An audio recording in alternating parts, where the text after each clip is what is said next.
Opening war game, giving lawmakers on Capitol Hill a first-hand look at what could happen if China decides to invade Taiwan, taking the island by force. So the simulation at a D.C. think tank yesterday, allowing them to choose from a range of options, helping them understand the major consequences of various choices.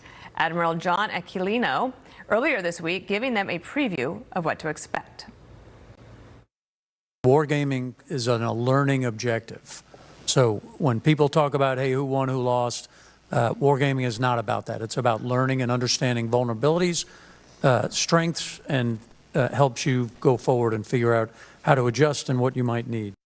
South Dakota Congressman Dusty Johnson is member of the House Select Committee on China, examining threats to America, and chairman of the Republican Main Street Caucus. It's great to have you. Tell us, what was it like inside the room, and what options give you hope or make you stay up at night?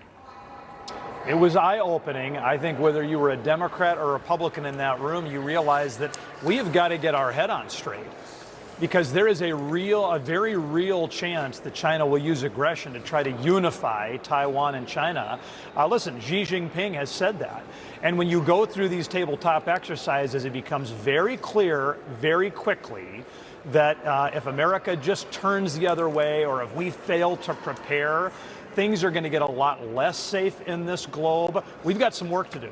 Yeah. One of the things you said is to properly deter China, you need allies. Taiwan has very few allies around the world.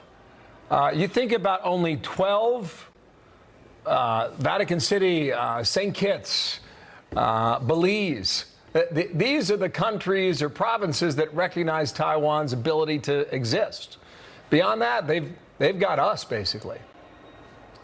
Well, you're right. Taiwan doesn't have that many countries who formally recognize them. But listen, America is one of those countries that doesn't formally recognize Taiwan.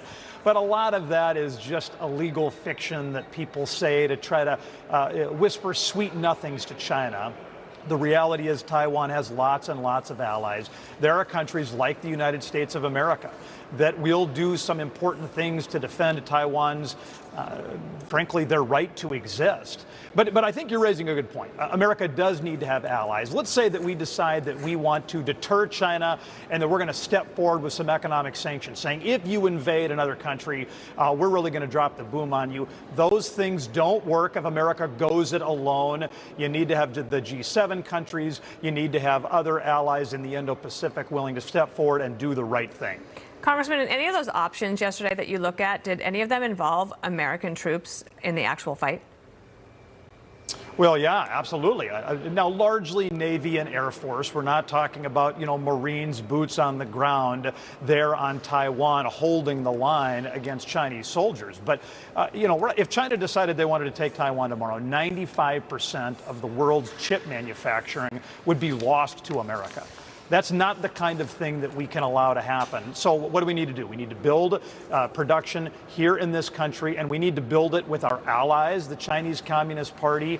They are our adversaries, and we should stop them from gaining any more coercive economic power over our country and others. But I think we need to be willing to use our Air Force and use our Navy to try to keep bullies and thugs from seizing whatever they want. When the bullies win, this globe gets a lot less safe for Americans. A couple months ago, the White House announced 100 to 200 U.S. service members are going to be deployed to Taiwan. Has that happened? And if it has happened, why not send more? I don't know exactly how many of them are already there. I would tell you, I think it's a good decision by the president. He and I disagree on a lot, but having 100 to 200 really dedicated trainers and American military experts there on the ground, that is going to help Taiwan to prepare. The United States is not going to do this alone. Taiwan needs to take the lead role in making sure that they're strong enough to deter aggression from the Chinese Communist Party. I think it's the right move. As far as why not more, we don't want to put American men and women in the position of holding that island. Taiwan has got to play the lead role in holding that island. America can help, but it is not our job alone. Okay. Dusty Johnson, thank you for being here. Good to have you on Thank the you, sir, show. very much. Appreciate it. We'll see Absolutely. which way Thank it you. goes, State of right? South Dakota. Yeah, I really thought that the leader of Taiwan's visit to the U.S. a week and a half ago, was it? Really put a lot of the stuff in motion. So we'll watch it here. Meanwhile, Pete Buttigieg.